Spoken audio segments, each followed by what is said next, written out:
प्रदेश कांग्रेस अध्यक्ष शक्तिसिंह गोहिलની નિખાલસ કબૂલાત રાહુલ ગાંધી સમક્ષ કાર્યકરોએ કરી ફરિયાદ।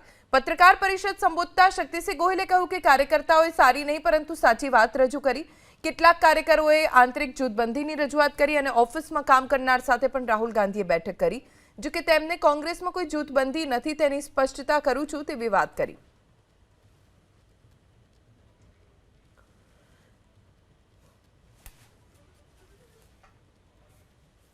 तो કેટલાક કાર્યકરો કોંગ્રેસના જેમણે રાહુલ ગાંધી સમક્ષ ફરિયાદ કરી હતી, જૂથબંધીની પણ વાત કરી હતી।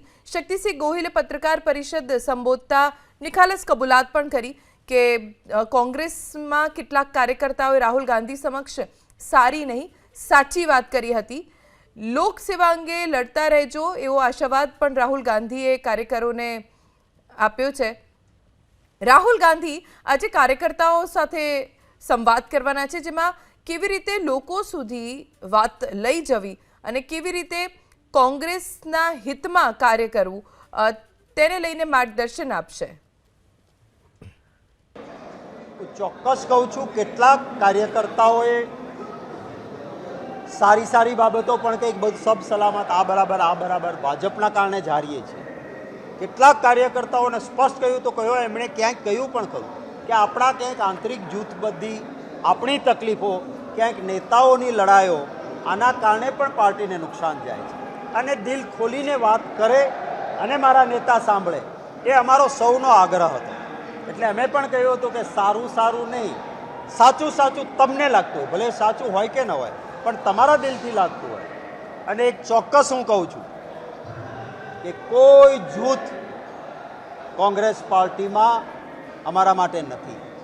એક ટીમ કોંગ્રેસ તરીકે આગામી દિવસોમાં મહાત્મા ગાંધીજીનું ગુજરાત છે, સરદાર વલ્લભભાઈ પટેલની જન્મભૂમિનું ગુજરાત છે, જે સૌથી વધારે લાંબા સમય સુધી 25 વર્ષ સુધી પ્રદેશ પ્રમુખ સરદાર સાહેબ રહ્યા છે। અહીંયા અમારે સેવાની સાધના માટે કામ કરવું છે।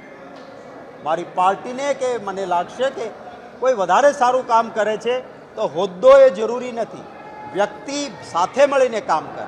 અને એમાં દરેક તાલુકા કોંગ્રેસ સમિતિના પ્રમુખશ્રીઓને અને જિલ્લા કોંગ્રેસ સમિતિના પ્રમુખશ્રીઓને પણ કાલે એ જ કહ્યું છે કે એક હાથે તાળી ના પડે, આપ પણ જ્યાં થઈ શકે ત્યાં ભેગા થઈને લોકસેવાના મુદ્દે લડતા રહેજો, સાથે મળીને ગુજરાતના હિતમાં કામ કરવું।